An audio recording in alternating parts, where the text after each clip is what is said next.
Bonjour à toutes et à tous. Tout d'abord, merci au Stade Montois de donner la parole aujourd'hui à un partenaire du club ou ancien partenaire de jeu pour certains. Je vais donc essayer de vous parler un petit peu de mon confinement en tant que chef d'entreprise. Celui-ci se passe à Mont-de-Marsan. Ma santé et celle de mes proches est très bien, donc ça c'est malgré tout le principal. Par contre, comme vous pouvez le voir, le vieux proverbe, les cordonniers sont les plus mal chaussés, se confirme bien chez moi.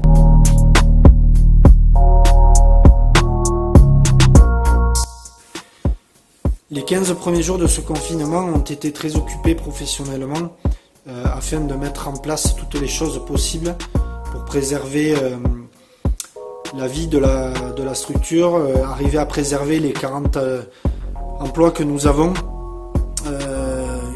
Une fois en fait l'annonce de la fermeture et la charge émotionnelle que ça a pu représenter, il a fallu quand même très très vite rebondir. Il a fallu rassurer tous les collaborateurs qui se font beaucoup de soucis encore aujourd'hui. Donc c'est un suivi un petit peu depuis ce début du confinement. Voilà, donc il y a eu beaucoup de travail. J'en ai aussi profité une fois tous ces dossiers mis en place pour me réorganiser aussi, puisqu'aujourd'hui ça fait des années qu'on croule sous les papiers.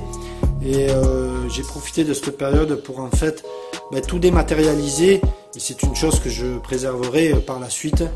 Ça évitera un petit peu ces montagnes et montagnes de papier que nous pouvions avoir.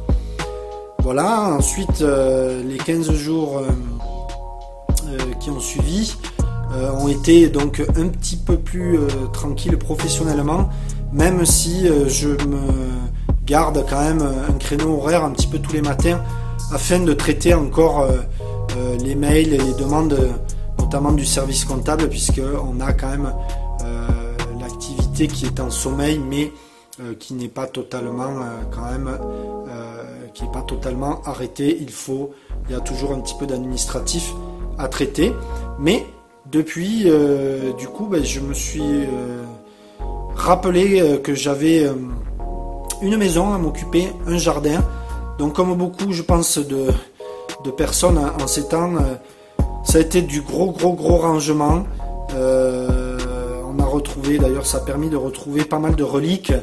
Je vous en parlerai et montrerai un petit peu tout à l'heure. Je m'accorde des moments de lecture, des moments aussi de calme avec de la sophrologie. J'essaie aussi des nouvelles choses sur des techniques respiratoires sur lesquelles je suis assez attiré. Et en fait... je me garde aussi pour mes soirées la course à pied qui fait partie de mon quotidien aujourd'hui et qui nous est encore autorisée. Je dis tant mieux parce que ça me fait vraiment du bien de pouvoir évacuer avec ce sport. Et une fois rentré, la douche prise, voilà, j'ai redécouvert aussi en rangeant toute une collection de rhum que je me permets de goûter un petit peu tous les soirs. Et ensuite, comme vous pouvez le voir ici, j'avais un billard qui était neuf, qui n'avait jamais connu de partie. Nous en profitons donc avec Antoine, que vous connaissez pour certains, de nous faire de très belles parties de billard endiablées. Nous sommes prêts, je pense, pour aller défier les meilleurs de Mont-de-Marsan, voire de contrées bien plus lointaines.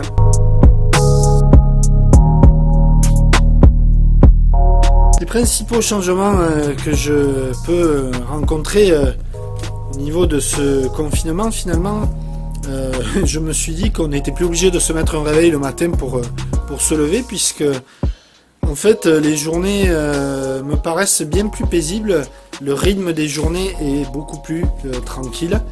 Voilà, ce qui n'empêche pas que j'essaie malgré tout de ne pas me lever trop tard et surtout de m'habiller, ne pas rester en survêtement toute la journée, parce que je me dis que quand il va falloir un petit peu redémarrer un rythme normal, je pense que ça va pas être facile d'entrée de jeu.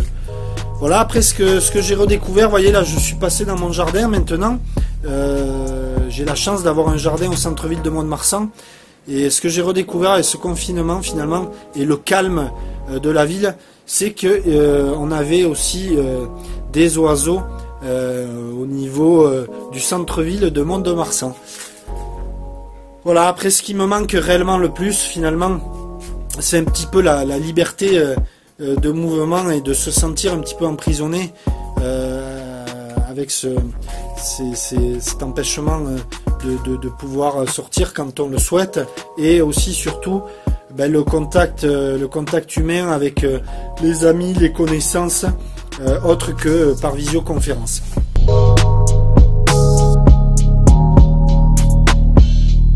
Ce que je retiendrai de cette période si particulière, c'est que cette épreuve qui nous est proposée finalement est l'idéal, ça a été le cas au moins pour moi, pour faire le point sur sa propre vie, ses envies, le réel chemin que l'on veut prendre. Et je me dis aussi qu'il est certainement temps de revenir à des choses bien plus basiques et essentielles dans nos vies.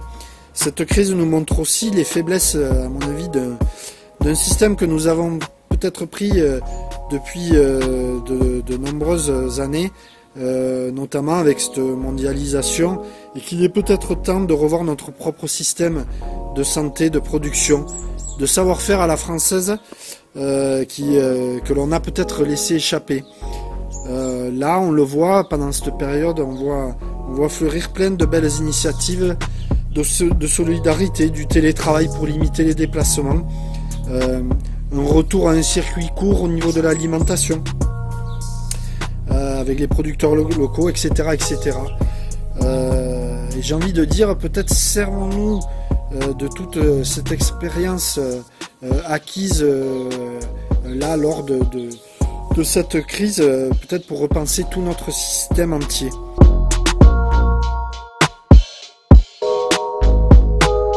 Foncièrement, je ne pense pas que cette crise va entraîner de profondes mutations au niveau de notre métier de la coiffure.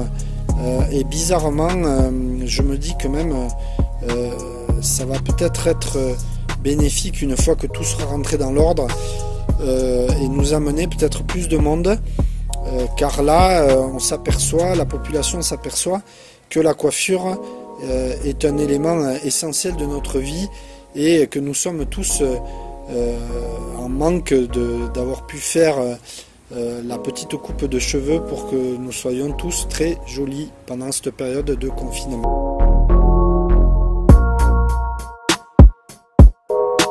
Et enfin, avant de vous quitter, j'aimerais vous dire 2-3 choses positives, malgré tout, qui sont des banalités, mais il faut se dire qu'après la pluie vient le beau temps, et comme disait mon ami Einstein aussi, il disait la vie c'est comme la bicyclette, il faut avancer pour ne pas perdre l'équilibre.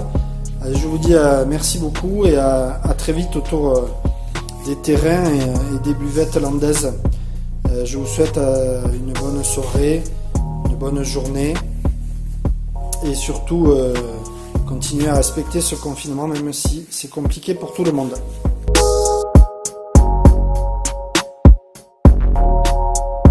Donc maintenant, je voudrais faire en fait un petit clin d'œil au Stade Montois. Mon rangement donc m'a permis de retrouver finalement 3 décennies de vestes de survêtement du club, et je voudrais juste savoir laquelle finalement vous préféreriez pour la nouvelle saison 2020-2021 qui ne va pas tarder à recommencer. Donc voici la première dans les années 90.